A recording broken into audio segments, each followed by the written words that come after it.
Welcome to our monthly webinar and Eternal Webcast. I've been very excited by participation and the interest in the various seminars we've had over the last couple of months. We've got a great presentation today by Professor Joshua Sarnoff at DePaul University College of Law. Professor Sarnoff has got so many credentials. He's worked both in the area of environmental law and intellectual property law, and as most recently, among other publications, I'll try to make sure it's turned into an infomercial and unintentional. Thanks. But you also see on the slide, I think, the Research Handbook on Intellectual Property and Climate Change, which I think is a really excellent edited volume for both practitioners and for academics, both practical and scholarly information. So Worth every penny, but it's not cheap. So let me turn it over, and Professor Sarnoff will make some presentations, and then we'll have a discussion about his thoughts. So first, thanks, Shuba, and welcome to everyone. I'm going to be talking about intellectual property and climate change in general. For many of you, you may have some background in either intellectual property or climate change. Relatively few people have backgrounds in both, which is one of the premises of having gotten some both good friends and smart people to help me to develop the research handbook so that there would be a ready reference guide for the range of different issues that may arise, and it goes well beyond intellectual property to include issues like human rights and trade, as we'll get to during our discussions, I'm sure. So first and foremost, why does climate change matter? What President Obama had said was, what we know is that if current projections, the current trend lines on a warming planet continue, it is certainly going to be enormously disruptive worldwide. Just imagine, for example, monsoon patterns shifting in South Asia, where you have got over 1 billion people. If you have even a portion of those billion people displaced, you now have the sorts of refugee crises and potential conflicts that we haven't seen in our lifetimes. Then you're looking at a much more dangerous world and severe strains on nation states, on communities, on economies. I think that's particularly salient in light of the recent concerns in the U.S. over immigration policy from refugees as well. Many of you also know that relatively recently, the world governments got together under what's the historical UN-sponsored intergovernmental organization that deals with climate change, the UN Framework Convention on Climate Change, and agreed to something called the Paris Agreement in December of 2015, where they set a goal of trying to limit the warming of the Earth from greenhouse gases to 2 degrees Celsius.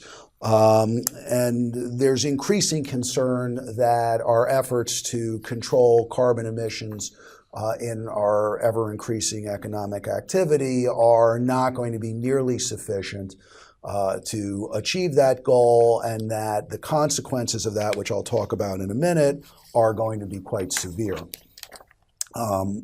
Obviously, the recent change in our U.S. government raises both concerns about the willingness of the U.S. government to engage in the international climate agreement process, as well as the willingness to control carbon emissions, as well as highlighting trade concerns that are likely to arise in this space.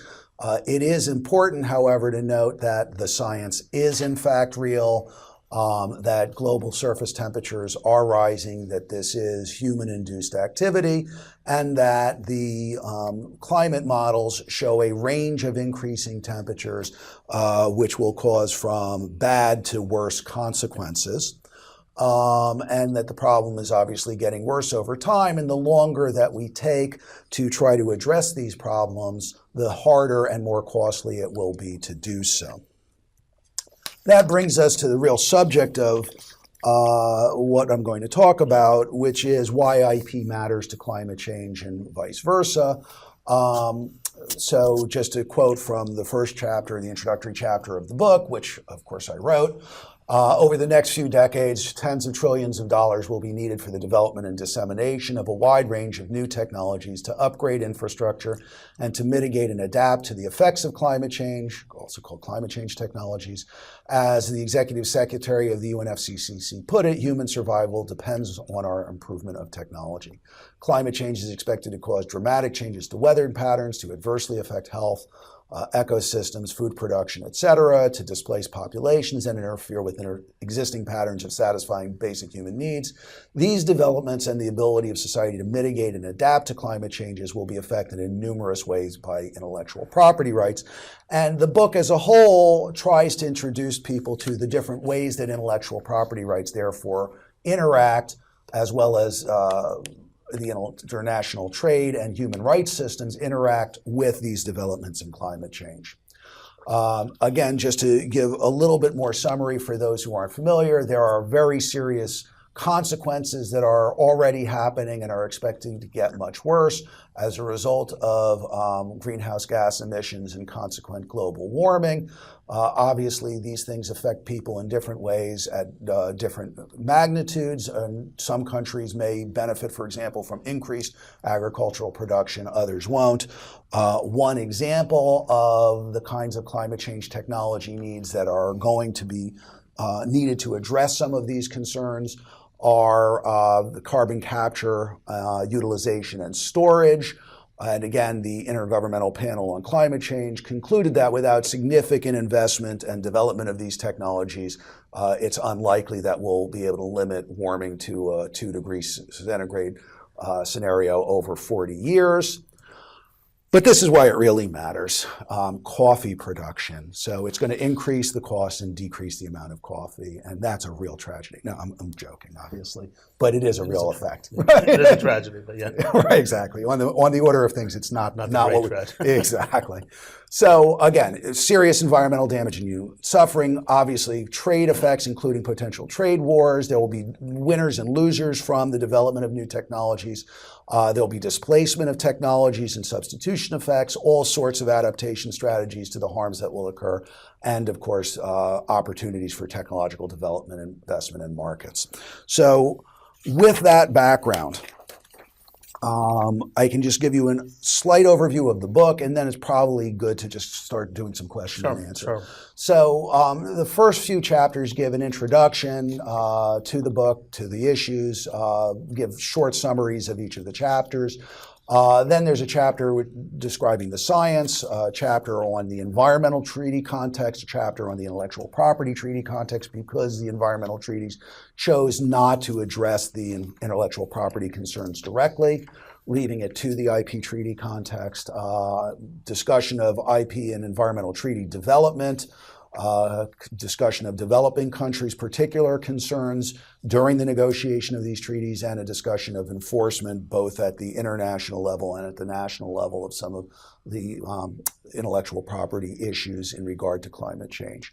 That leads us to some more general concerns in chapters 8 through 10, dealing with human rights, religious concerns over climate change and involvement, and development concerns. That then transitions us to kind of more general legal issues dealing with public policy and doctrinal concerns, including the choices of government funding to develop technologies. Again, that's based on some work that I had done earlier. The role of universities in technology development, competition or antitrust policy, trade policy, and procurement policies.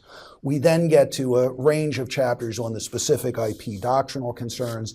And finally, the book concludes with 4 chapters identifying some issues and examples of how these different intellectual property concerns play out in the 4 most important sectors where control over emissions or effects on these areas are going to be most noticed, which are energy, transport, agriculture, and natural resources. So with that, let me turn it over to you, Shubha, and we can talk about whatever you would like to. Sure, there's a whole range of things to talk about. So let's start maybe with the global and work our way down, fairly quickly way down. Sure. So let's move forward to.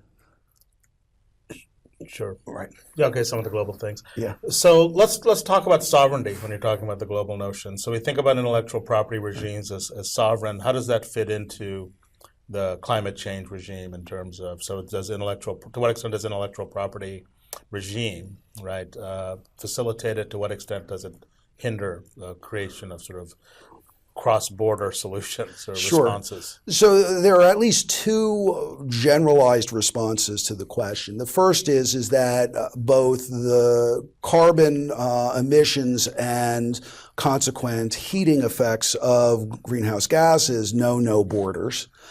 So from the international environmental treaty regime, sovereignty matters, but sovereignty matters only to the point that you can get solutions or create tensions among countries when the solutions don't exist because of effects from one country to another.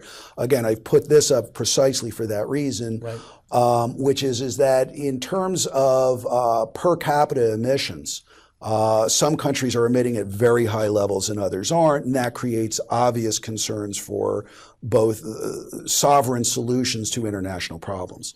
Similarly, as you know, the intellectual property rights tend to be territorially based. Right. So to the extent that technologies can be deployed anywhere in the world, some technologies may have local effects, other technologies may have international effects. It raises very complex questions of who gets to own the technologies, how the technologies get diffused and deployed, and particularly for the private markets, how ownership of rights is exerted across a whole range of jurisdictions, and that is a very complicated question. Right. And so one response, I'm just putting the argument out there. I'm not taking a side on it. And that is the international IP regime, certainly with the TRIPS regime, is about creating uniformity. And the idea is to create uniformity so that companies can have some degree of predictability as they invest in new technologies. And so if we take that as given, and that might be an assumption we'd want to question as to how successful it is or if that really is the goal, isn't there a good argument to say that the international intellectual property regime, to the extent it follows this goal of uniformity, would allow developers of technology to think about that globally, and so they're looking for global solutions rather than piecemeal solutions? Certainly, many developers of technology would like global solutions, just like many regulated industries in the U.S. in regard to pollution control actually argued for federal preemption of state regulatory requirements because it's simpler to deal in a single jurisdiction with a single set of standards than in multiple jurisdictions with conflicting standards, particularly if they would require incompatible technologies. That said, I do push back against the premise that we have harmonized and uniform international standards. The TRIPS agreement, as you know, sets minimum standards across a range of different things, but leaves tremendous flexibility for what are called exceptions and limitations at the national level.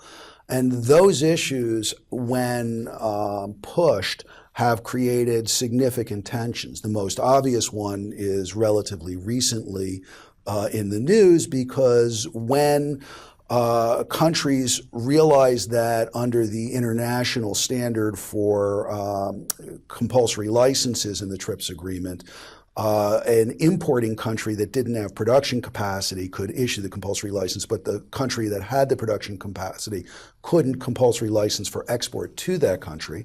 The world got together to create an exception, and it just got finally ratified into the TRIPS agreement.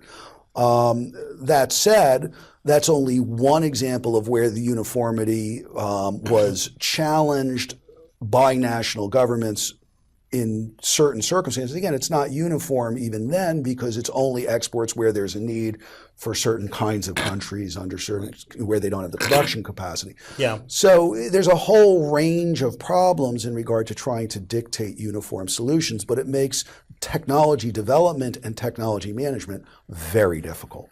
Yeah, so if I could summarize that argument a little bit, that uniformity, it seems on the surface, might lead to some stability, but in practice, the technological solutions are actually so complicated that you want some flexibility. Is that accurate? I would just put it differently. Okay. Uniformity doesn't exist. Okay. No, fair enough. Right. Now, uniformity is desirable. For certainly for Well, so this goes back to a much more difficult question, actually, which is the need for differentiation according to local conditions. Right. That's a normative values choice. Right. The world has so far recognized that countries are free to and should remain free to, in their sovereign capacities, adopt solutions that are best suited to their own situations. Whether that's a good thing or not is a much more complicated question. I tend toward greater uniformity myself, but I would just tend toward greater uniformity at lower levels of protection. Well, let me draw an analogy and then take that apart a little bit, what you just said, which I think is a really useful way to think about the tech commercialization issues here. How does the issue in global climate change and the technology to mitigate it compare with, for example, the access to pharmaceuticals debate, where again there is obviously great differences, of opinion. Some places right, sure. Some places you just don't even have patent some rights, regions, right? And some regions have different disease. I mean, you're still trying to battle malaria. Sure. In some countries, and in other, you're dealing with more lifestyle type pharmaceuticals. So are there lessons from that as well? I think there are many lessons from it. Let me just state the one lesson, then come back to the premise of the question. The one most important lesson is that even in a relatively narrow context where we know that we're trying to develop single entity chemicals to try to treat particular diseases, the patent system doesn't work very well for diseases in markets where there is not a large enough pool of people with sufficient capital to spend on the drugs, that you have to find other funding solutions in the patent system to try to drive the innovations, and it hasn't done a very good job of it. Yeah. So that's the first lesson, is that the patent system doesn't always work very well for technology development, except when there's large markets with lots of money and there's enough incentive, therefore, for companies to develop the technologies and get it there. Right. When we're dealing with climate change, we have to recognize the incredible variety of technologies. And again, in drugs, you're usually talking about single entities, chemicals, new or just modified in some way, and a single patent that covers the effective dose of the chemical or just the chemical itself, although many chemicals are not new in themselves, right? Right. That's a relatively simple licensing regime. It's a relatively simple technology development regime, although obviously the science behind it and the medical clinical trial costs and managing that is very complicated and quite expensive. Mm-hmm. One of the reasons why you need to generate so much money. In contrast, for climate change, you have any number of technologies. So just one example is if you wanted to get rid of stoves that people use to combust dung and other forms of firewood. Right. There might be multiple technologies that could address it. They may have all sorts of new or even non-patented substitutes that exist. So there are all sorts of challenges about the complexity of the technology, the multiple inputs to the technology that you don't see in the medicines context. Okay, right. That makes for a much more complex space in terms of in-licensing of technology. What do you need to be able to assure that you'll be able to get to market? In terms of acquiring rights to develop. And particularly to the extent that you're in a jurisdiction that prohibits experimentation like the U.S., if there are patented technologies you need to experiment with, you may need to license the technology just to do the experiments to try to figure out how to even avoid the patents, much less develop the technology further. So it's just a much more complicated space given both the wide variety of targets that you're trying to address, which could range again from controlling emissions from airplanes, from cars, from electric-fired, chemical plants, or from fossil fuel burning utility plants, to technologies for managing traffic, which would then reduce the amount of time people spend and the amount of carbon they burn. So there's such a wide range of technologies, which the good news is there's so much opportunity that if you could deploy much more innovation to get at these, it would hopefully reduce the costs of transitioning to them much more quickly. Yeah. And I guess another difference is that, with the pharmaceutical market, I mean, for example, you develop a vaccine, there is sort of a recurring need for that, but it also is more pinpointed and targeted demand, while for environmental, it really is getting at kind of foundational, what the economy is going to be based upon, what's the consumption pattern is going to be based upon. So Sure. the technological sweep is a bit different. I think that's right. Yeah. And I think that at least in some areas, some of those opportunities will be predictable and recurrent. In other areas, it won't. So again, creative solutions to identify new ways of, again, just as one example, new ways of directing traffic. Right. Yeah. Or ways to change work schedules so that people commute less and therefore impose less transport-related emissions. Those are just two examples of thousands of opportunities that are out there that people could develop. The question is going to be, what do they see as the market returns? How much investment? How difficult it is? How do they control it? Those are all much more common, and that's where the intellectual property comes in. We haven't talked very much about control over the technology, but to the extent that people can't acquire patents on these things, may drive them, particularly in regard to useful methods, to trade secrecy. And it's, again, another area that the book talks about. Right. What are the concerns with trade secrecy in terms of both public access, public costs, further innovation when you don't have access to that kind of information? But clearly there's a tight relationship between choices to patent and choices to keep things as secret. Yeah, and so this kind of leads us, I think, good to have a discussion, especially when you think about the tech commercialization and the policy aspects. I think that the discussion forks and will go off both paths, but the first path is about when type you come of to a fork, do you choose it? Yeah, I chose both. I leave no fork unturned. But anyway, so the first one is about type of technologies, which we want to talk a little bit more about, and then once we kind of explored that, then talk about ways of whatever the type is, how to disseminate and distribute it.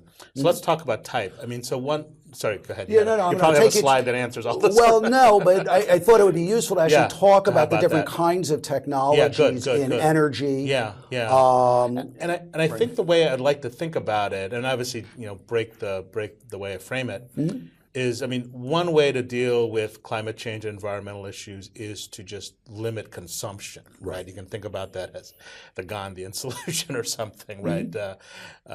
Make your own climate, just sort of do-it-yourself type thing. And of course, policy things at a more sophisticated level would be like a carbon tax. Sure. It seems like the way in which intellectual property operates, it may be partly that to reduce consumption, but really it's better to think about it as changing the way in which we consume, right? So we consume things more effectively. We consume different things, and so I wonder, and maybe this slide gets to that, as to talk a little bit about how, which of these I guess we don't really know the answer, which way of lifestyle or way of consuming is the best.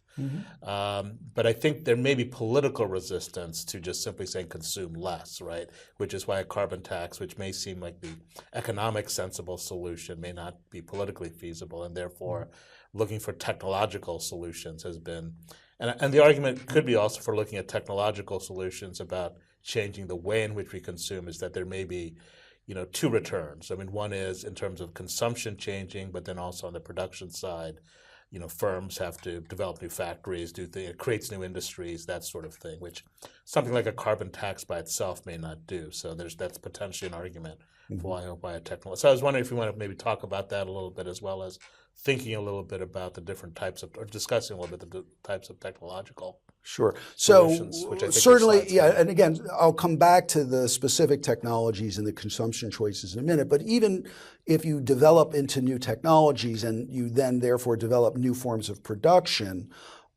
you're still talking about substitution effects. So you're going to gain new forms of production, but you're going to lose old forms, which may lose jobs, lose factories, and that's a continuing concern about. I guess it raises the concern about how involved should the government be in directing the economy. Right. And there, I'm much more in favor of greater and more intentional government involvement, and including through the use of grant of intellectual property rights, which really should be understood as a subsidy to private entities to encourage them to develop these technologies. So again, that's just to step back to say that there are questions about consumption and production and how it shifts as a result of both subsidies like intellectual property, but also taxation. And quite frankly, I think that a carbon tax is a terrific idea, particularly because it helps to internalize the externalities of the carbon emissions by capturing some of the costs and then hopefully redistributing it in a positive way. But it doesn't have to happen. And of course, the liability mechanisms for this are unfortunately, sadly lacking. That would be another way to try to get at it. Yeah. That's just general background. So, and then to hit on your substitution point, I mean, a carbon tax can lead to technological change. As absolutely. Prices of one technology go up, people would switch. But exactly. It'll be a different process than intellectual property. And different targets, and exactly. So, but I just want to say straight out, I think a carbon tax is a terrific idea. We should have had it a long time ago. Other countries have it. Other countries also have emissions trading markets, which are similar, but I think less effective because of implementation problems. Okay, leaving that aside, going to the different technologies, and I thought it was useful to give some concrete examples. So we've got two examples of development of particular types of technologies, hybrid and electric vehicle and battery technology development in regard to cars, and airplane technologies, which include propulsion engines, fuels, airframe designs, air traffic systems. Now, it's very likely to me that we're not going to be getting rid of the private car anytime soon. Governments could, over massive public resistance, and this goes back to some of the work I did at an early stage evaluating the implementation of Clean Air Act efforts back in the 70s. Governments could do things like actually restricting parking and telling people when they can't drive. People really don't like it when the government intrudes in their life in that way. So what technology does is it gives a way for the government to achieve the same types of goals with much less public resistance. Personally, I would like to see more public will to actually control bad behavior.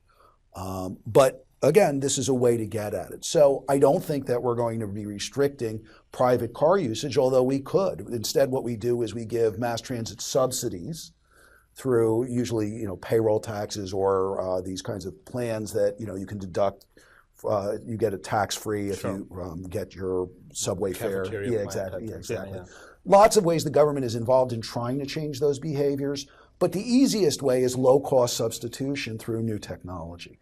So rather than having emitting cars, people will now buy non or much less emitting cars. So that's where a lot of effort, and again, because there's such a large market, tremendous amounts of money have been going into hybrid and electric car developments, particularly again, bringing it back to intellectual property, the electric vehicle range was extremely limited, and Tesla had developed new technology subject to patent rights that gave them the ability to do much faster charging and have much longer battery life. This allowed the range to expand from something like 30 to 50 miles to over 200. And it was only when Tesla agreed to license its technology widely to other companies that the prospect of meaningful electric vehicle production where people might really think about substituting became possible, because people aren't going to buy a new house that's closer rather than shift from their gas car to an electric car. But if there's also problems again about infrastructure in terms of charging stations and other things, and those are again very complex problems that require multiple levels of government funding, some potential subsidies, private investment that all go into just trying to get that kind of switching behavior. Similarly, in airplane technologies, we have a much narrower set of users. Most people don't fly their own airplanes and don't own their own airplanes. We have large airline companies, increasingly consolidated industry around larger companies. But those companies all have an interest in reducing their emissions. So there's a big enough market, so there's a lot of activity, and particularly industry-government partnerships, particularly because there are trade advantages. If you come up with Boeing as opposed to Airbus, then it's a trade issue as to whether or not Boeing is going to get the contracts for their highly efficient planes or Airbus is going to get it, right? So those become questions of subsidies, which then get potential trade disputes, as well as questions of development path, ownership of rights, licensing choices, all of that gets wrapped up around the technology development and the acquisition of the IP rights. Right, right. So let's talk a little bit about this now that we've talked about ways of, dealing with environmental issues, climate change issues through technological solutions that are really kind of aimed at changing the way in which we consume. To think about the role of IP, and don't have to limit to patents, but obviously the fast tracking. If you could talk a little bit and inform us about where the fast tracking and patent, where that is right now, whether you think that's been successful in terms of identifying the technologies that might be most beneficial environmentally or to changing these kind of consumption patterns, how that's worked, and whether there might be other things within the IP system, such as trade secret law or. Sure. So I'll say a little bit about the fast tracking and then go back to other areas which I think are actually highly relevant, and maybe do a little bit of a tour of the actual IP doctrinal issues. Sure. Fast tracking, I think, has been relatively unsuccessful. What I call that is an administrative subsidy. It's a benefit because the applicants for the patents get their patents sooner. It's not a dollar subsidy. It's an administrative action that benefits people, so they're actually willing to even pay a little bit more to be able to get it, to be able to get their patents sooner, to hopefully be able to get on the market, or at least prevent competition on the market at a sooner time. By and large, those programs have not identified substantial new technologies. The Patent Office abandoned it. There are other fast-tracking programs, so they just saw it as unnecessary to single out and differentiate green technologies from non-green technologies for these benefits. And I'm not sure that that's really necessary or a particularly productive approach. Not to say administrative subsidies couldn't be, but that one seems, at least for now, not to have been effective. I'm actually hoping to do a study, and there have been other studies of patent commonses also seem not to have been particularly effective in developing technologies in this area that we had hoped to see developed and have people pool their intellectual property rights and see a whole new spate of products coming out. Okay, so let me go back. Sure. As you emphasizing while you're looking for the slide about sort of an impetus within the current patent administration to focus more on patent quality. So, I mean, there is an argument that, and it may not be that strong, but it's not completely frivolous, that just raising the bar for quality at the patent office, making those types of administrative improvements in the margin might have some benefits, obviously for technology as a whole, but also in this space, right? So I generally am highly in favor of increased patent quality. The question is whether or not the potential additional revenues that are to be gained from having patents of low quality and the tax that imposes on subsequent development and people in the marketplace are providing enough incentive up front for people to develop those patents and the technologies. I don't think so, but again, I don't think there's been very good empirical analysis of those questions. So going back to, again, patents, one of the important things, and this is the trade concern that I had mentioned, is that there are very skewed patterns of technology development, ownership, and licensing, because most of the important wind, solar, and many other technologies are being developed in a narrow range of countries, principally in the first tier, Japan, Germany, and the US, far and away the most active in developing these technologies, but also some emerging economies, including China, South Korea, Russia, and for particular sectors. And then there's everybody else who needs technology and financing, but they're really not engaged in the space. And this goes in exactly the opposite direction from what I was showing you, the UN Framework Convention's obligation for common and differentiated responsibilities, that the developed countries which have these technologies which are already far advanced are supposed to be funding the technology development and financing for other countries to address their climate change needs.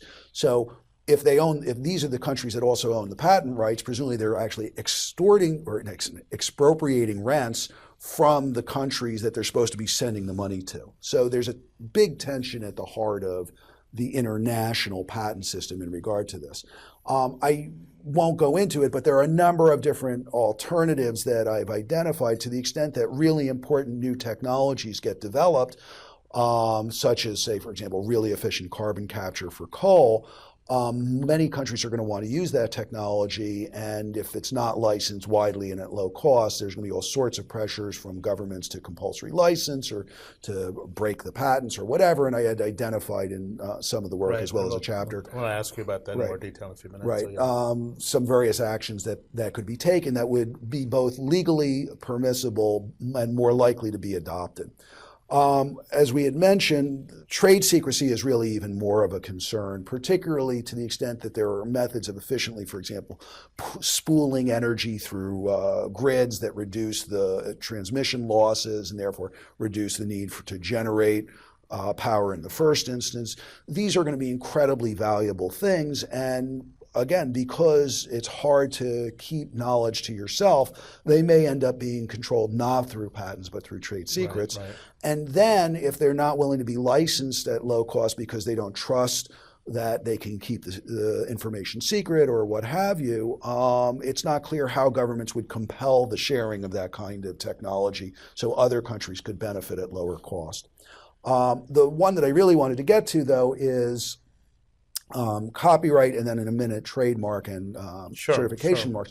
Because most people don't think, what does copyright have to do with climate change? And the answer is there's all sorts of stuff that may be important for climate change analysis, for climate change management, and even for the development of climate change technologies that is covered by copyright or by digital rights, particularly rights in data, that are going to be increasingly important. So again, we have commonses that manage data, but data is subject to all sorts of proprietary rights in certain jurisdictions, particularly in Europe. They have the data directive.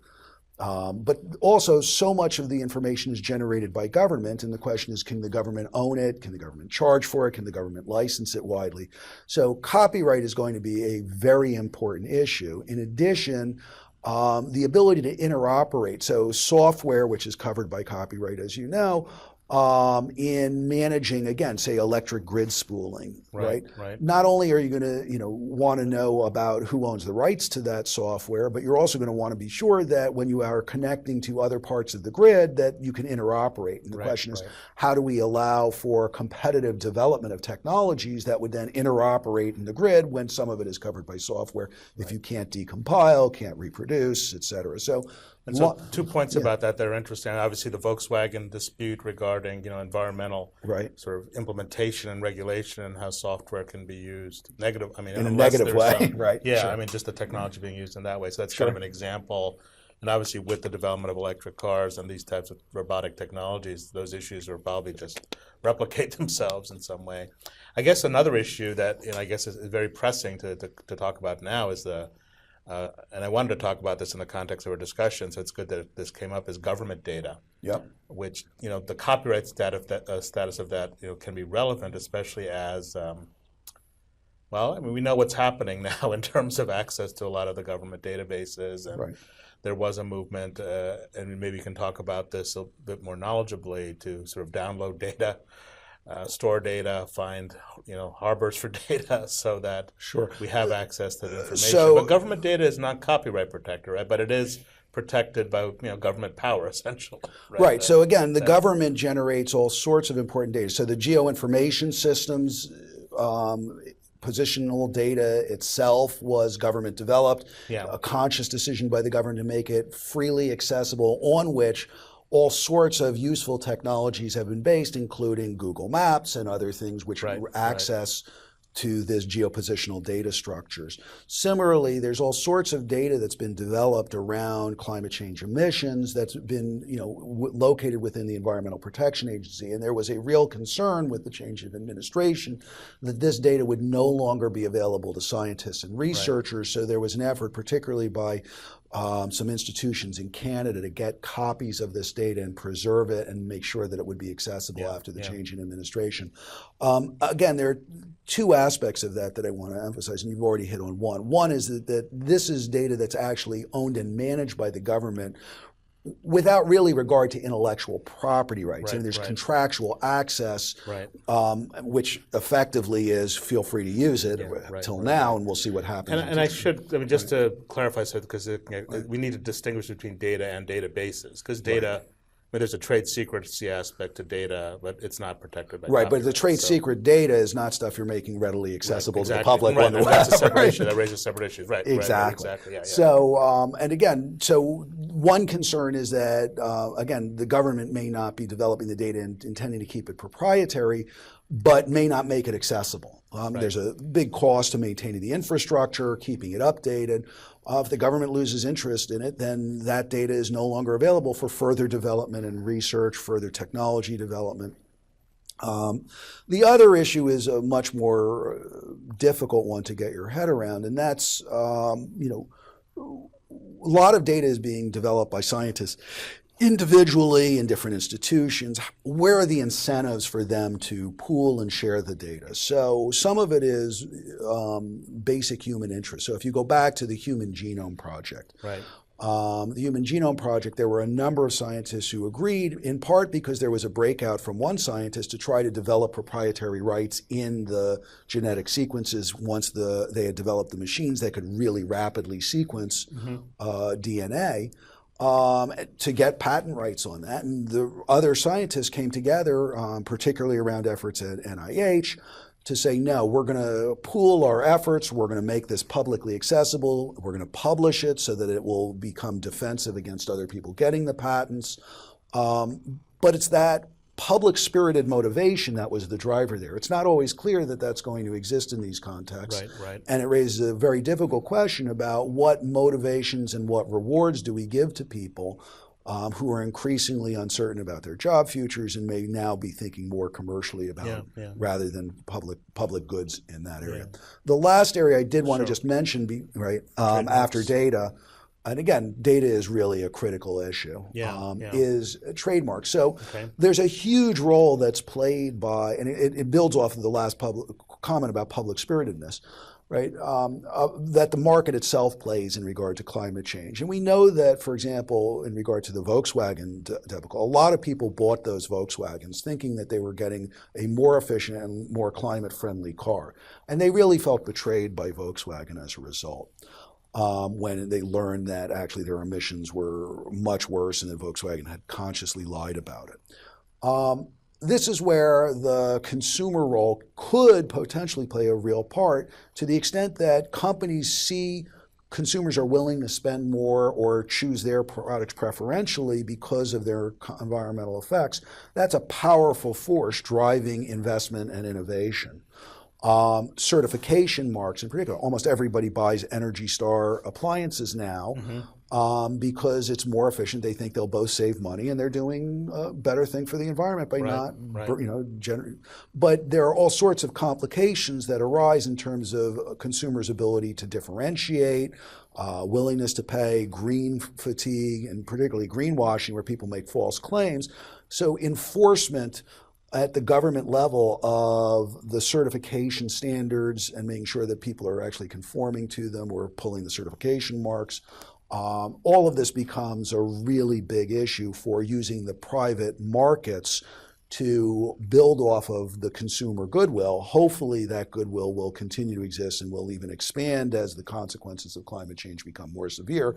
Although, unfortunately, one problem is often as problems mount, people become much more self-interested. So I'm hoping that that's not the case, but we'll see what happens. And I think there is sort of a consumer activism part to this, to be able to test whether a product does live up to its standards, right? Hard for people to do. This is where we get to the data issue. No, I'm not saying that's the solution, but I'm saying that is a part of this, response to what companies are doing, that we need to kind of wonder whether this certification actually is valid or not. We can't just simply rely. And I think the Volkswagen solution. No, I think that's right. And again, that's partly a function that government could play. But again, the Federal Trade Commission has in the past done a terrific job with this. I'm not so sure under the new administration this is going to be a priority for them.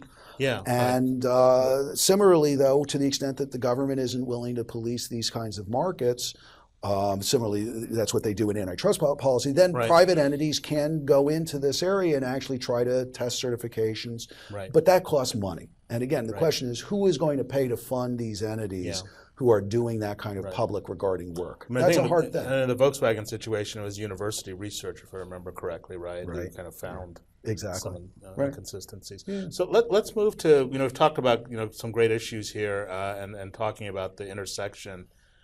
Let's kind of go down now to the next level to the ground in terms of practice. So, what role do you see, university tech commercialization playing? Are there funding opportunities? Is there a problem now with what the government is willing to fund in terms of the science? Because that's the kind of environment we live in at the university, right? Or most universities is the government funds certain types of research that develops technologies, and then you either give it away.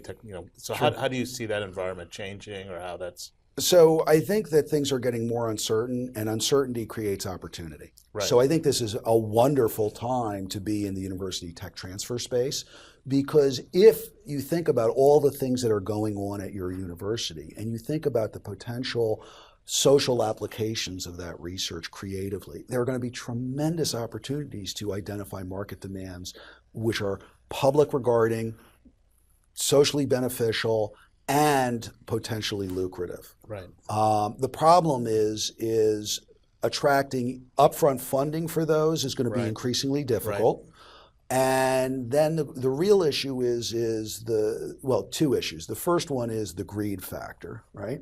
Because you could choose a licensing pathway that is, trying to get as widespread adoption of the socially beneficial technology, but at much lower returns versus a much higher return and much less uptake. Right. That's a difficult thing for any institution, particularly a public institution, to try to figure out where to kind of set the line on. What I will say is I was delighted a number of years ago with the university 9 points licensing policy, which said that universities should retain rights of various kinds to assure social goals can be effectuated. That was, I thought, a very sophisticated and good policy from universities.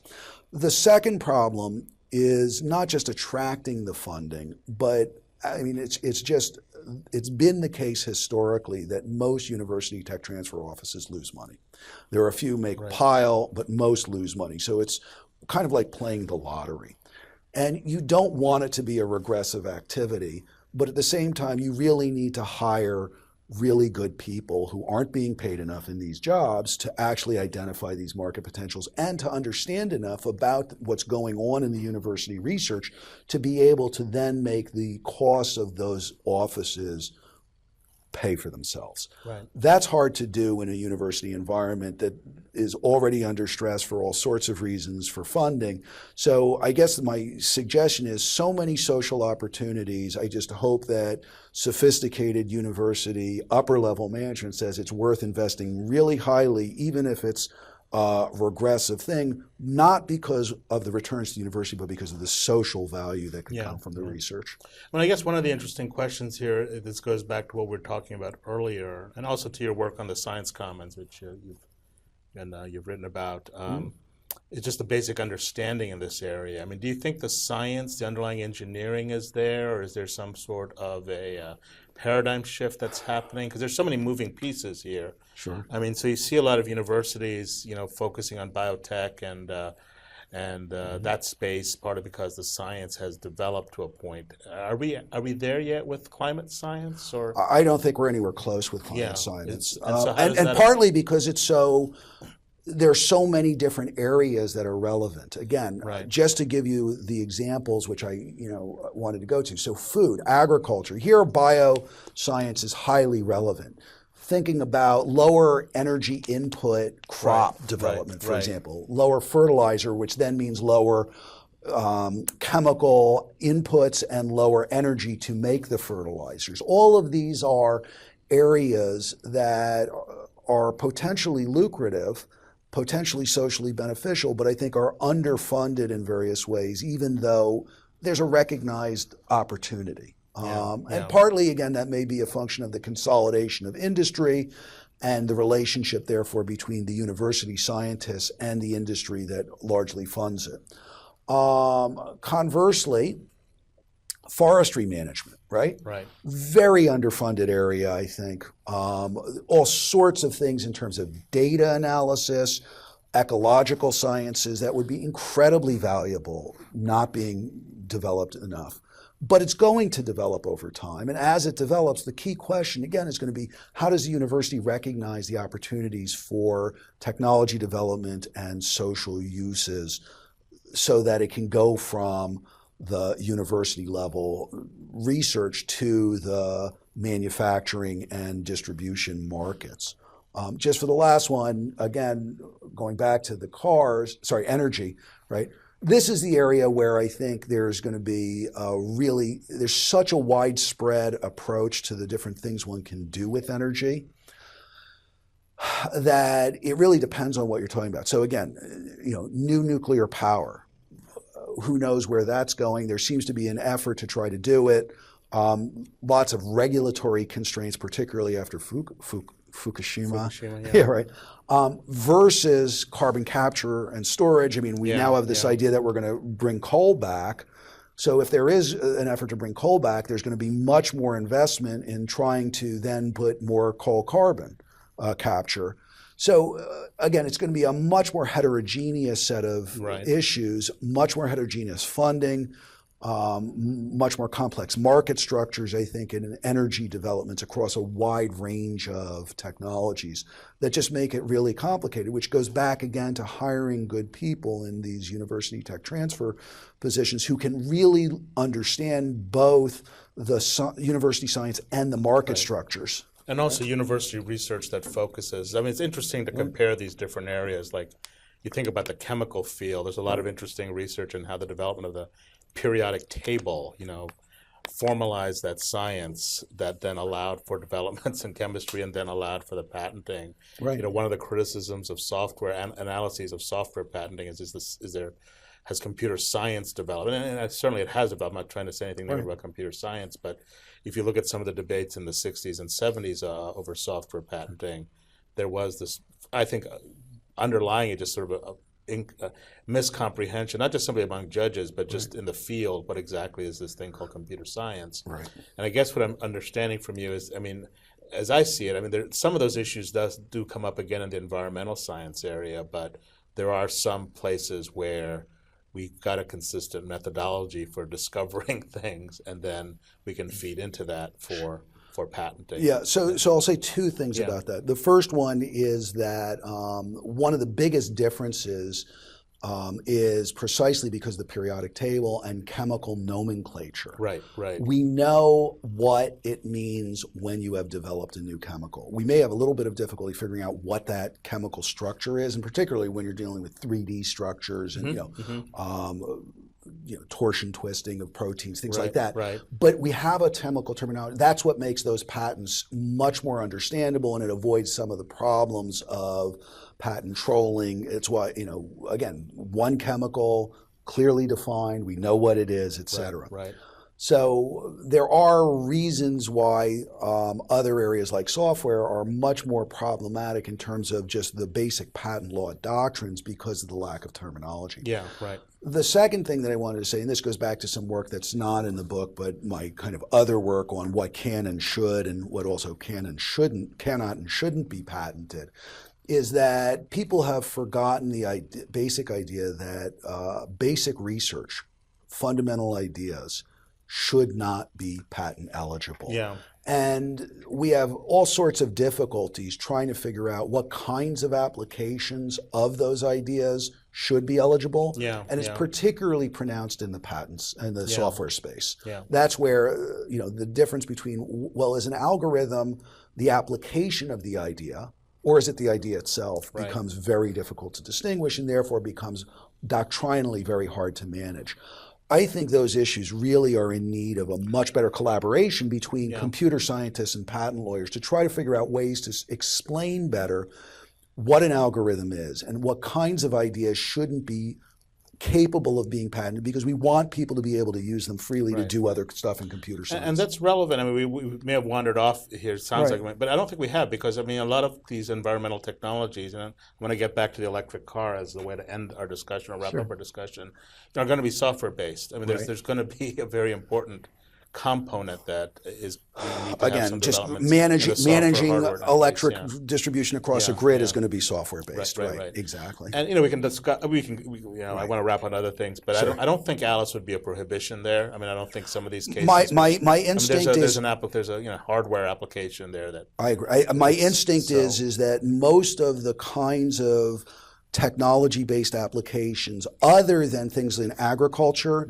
and possibly again, natural resources management, that are going to require some significant change from the discovered natural properties that will make them not a problem under either Alice or Mayo or Myriad, right? Yeah, right. And so, Molly, are there any questions or? Okay. Yeah, I think we have about 5 more minutes, and we've talked about so many different things, but I think there's a good way to wrap up with, especially looking at how. The IP system produces better products for consumers, and that's obviously the electric car. So, I understand from people who bought a particular car that only had a 30-mile range. They weren't that happy. They weren't that happy. No, but we're talking about the framework, how it's going to develop, the innovation. Right. I'm not talking about any specific car, which nobody's going to be happy with anything in specific, but generally we can find happiness. Let's hope. So we have the Musk. You mentioned the Elon Musk approach in Tesla to basically, maybe it's simplistic to say give the patents away, but to open access to the patented battery technology, which they did not have to do. Right, and they didn't have to do, and we can talk about that. I mean, I guess the situation is different, let's say, for the solo inventors. There are a lot of solo inventors in Western upstate New York and operating in different spaces, and I don't know. There are solar cells, those types of technologies that have been developed both by small startup companies, and so how would you advise? I mean, is the Tesla strategy just kind of the luxury of large companies, or yes, right. So could you elaborate then on how we kind of reconcile that with sort of having proprietary patent technology on things that might have great social benefits? So this is, again, a problem not just for patent rights, but generally for any small entity.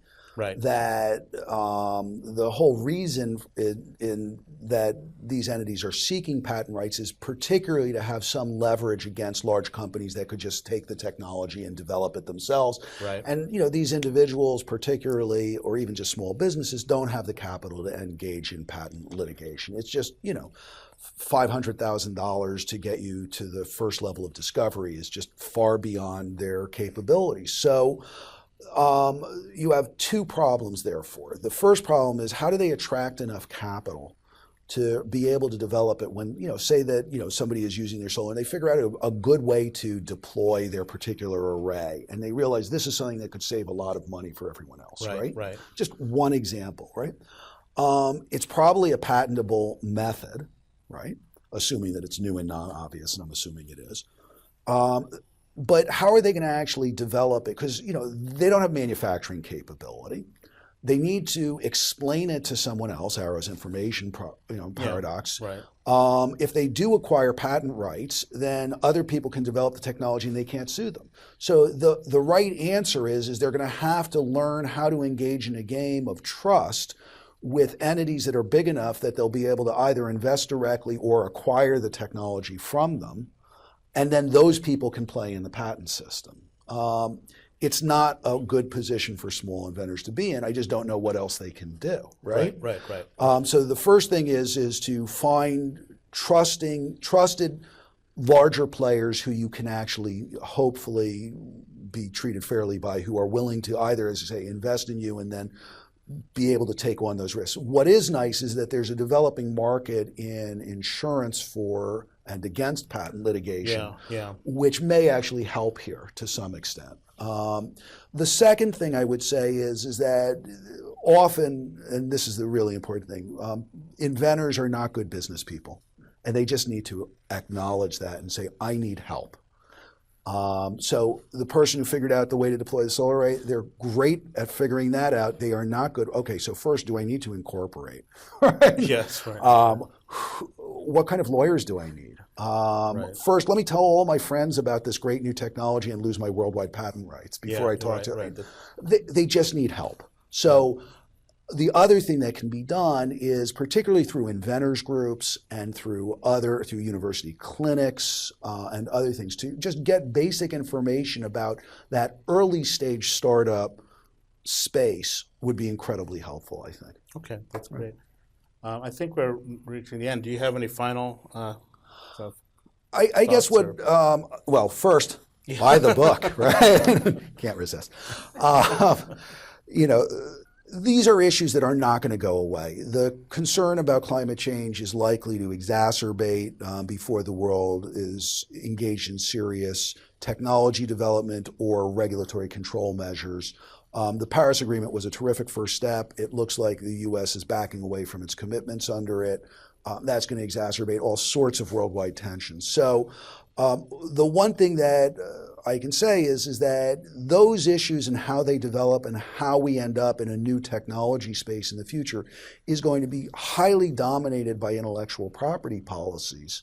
But the intellectual property policies aren't fixed. That's the important thing. I mean, we do have an existing international treaty structure, but as just the example of the Doha Amendment on the compulsory licensing for export of pharmaceuticals show, when problems develop, the law and even the international law can be changed to address real problems. So at that level, I'm optimistic. I just think we're going to suffer a lot of pain before we can get to the solutions. Well, thank you for joining us. It was a great discussion. I hope you enjoyed it. My pleasure, Shuba. And, great to be here. I want to thank the audience for attending, and I know we get a lot of audience through Webcast as well, so thank those who are not here now but will be in the future for tuning in. And I think our next webinar is scheduled for March 28th, I believe, with Professor Brian Crum from the University of Tennessee Law School, and he'll talk about some of the work there in university technology development and transactional teaching as well. So I hope people will tune in for that, and we'll provide further information to participants. So thank you again. Take care.